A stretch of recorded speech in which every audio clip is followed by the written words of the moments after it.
भापुरठारे अबकारी विभाग पक्षरु जन सचेतनता। भापुर ग्राम निकट दल मंडपठारे बुधवार सकाळ 10टारे ढेंकानाल जिला अबकारी विभाग पक्षरु निशाद्रव्य तथा अपमिश्रित विषाक्त मादक द्रव्य विरोध में एक सचेतनता कार्यक्रम अनुष्ठित होइछि। जन सचेतनता उद्देश्य पाला माध्यम सचेतनता करा जाउछि। प्रथमे जिलापाल कार्यालय ठारू सचेतनता रथ बाहरी ताहापरठारू अबकारी विभाग पक्षरु एहार जन सचेतनता चली आसंता 26 जून पर्यंत चलिब। ए कार्यक्रम में ढेंकानाल जिला अबकारी विभाग अधिकारी और कर्मचारी माने उपस्थित रही सचेतनता करुथिबा देखिबाकु मिलछि। एक्साइज कमिशनर सर निर्देश अछि आमर मे 30 जोटा कि वर्ल्ड नोट टोबैको डे से कैंपेन स्टार्ट होइछि। आमर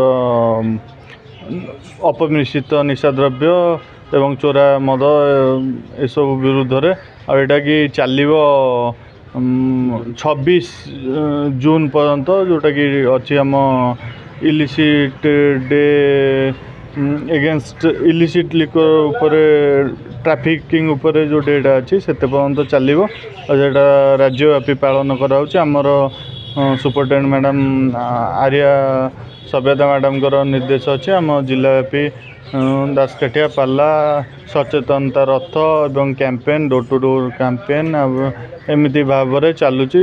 एटा सब माने बंद करने लोक अवेयरनेस करने